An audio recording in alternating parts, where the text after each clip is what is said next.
So, dear class, here is a thing about making graphic design decisions and problem solving.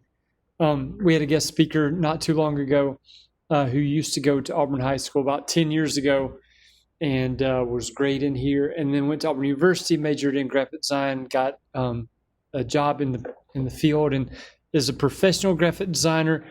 And mentioned how, and she's correct, and I probably don't mention this enough, how design is problem solving. It's not just willy-nilly putting stuff on a paper overly whimsically.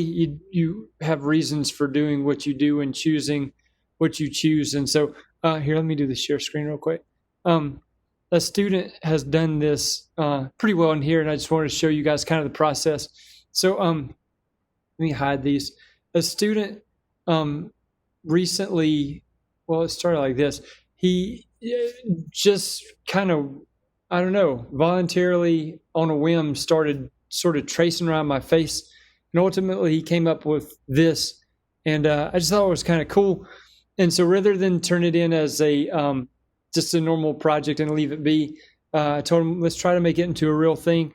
And the background color, since we were going to make it into a real thing, I've always loved, and I think most people do, the specific like baby blue color of University of North Carolina. And so these colors were similar, but not identical. And so we ended up changing from this color background right here to that color background, just to specifically have the North Carolina baby blue. Like, it sells a lot of apparel. It's a pretty famous and popular blue. And so that happened. And I'll just go ahead and show you a brief, like, it's subtle when you see the difference between the two backgrounds, but the old one was this, the new one was this, right?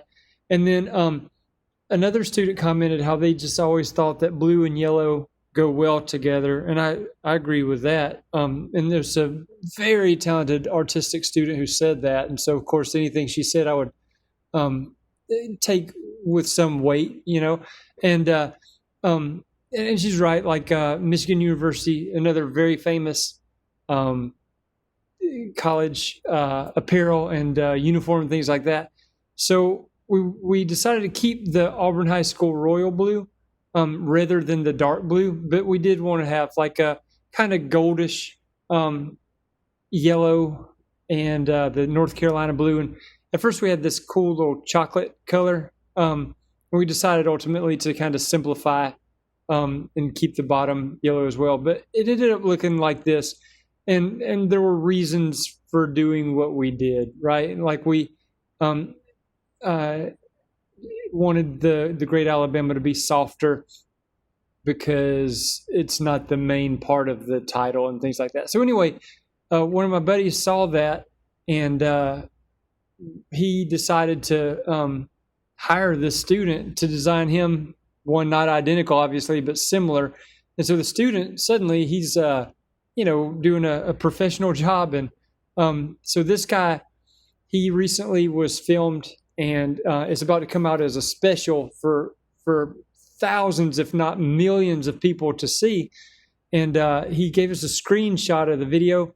And so it's got this purple, and he asked if we could kind of incorporate purple. I say we, if the student could incorporate the purple and, have intentionally sort of stylized, cartoonish version of him so that it would stand out as unique from other videos. Because, typically you just see photographs of people, and there's nothing wrong with that. But he wanted it to stand out, and so he wanted a stylized version. So anyway, the student took this, and knowing that the background would likely need to be purple, he came out with this as a comp or a stereotype or a mock-up, just like a first draft kind of thing to show him.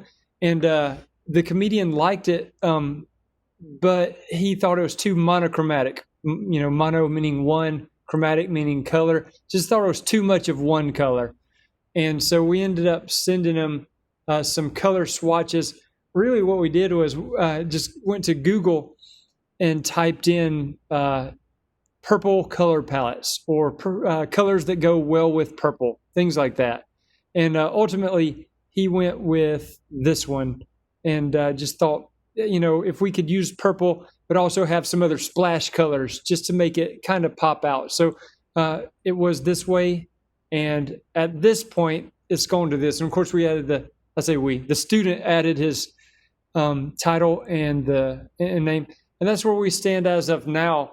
But, that's a far cry from this. And both are a far cry from just, a photograph. And so anyway, just a quick example of a recent student who made some specific design choices. And also even the background is wood grain because in the background of this is wood grain. And so there was a reason for doing what he did. And of course, there was a reason for using the hexagons because this has hexagons. Ultimately, just the simple seems to go better. So there's where we stand now. Just wanted to show you guys some specific examples of how design is not just like doing stuff. It's intentionally making decisions for certain reasons. So, okay, that's it. If y'all have a question, y'all let me know, and I'll talk to you later. Bye.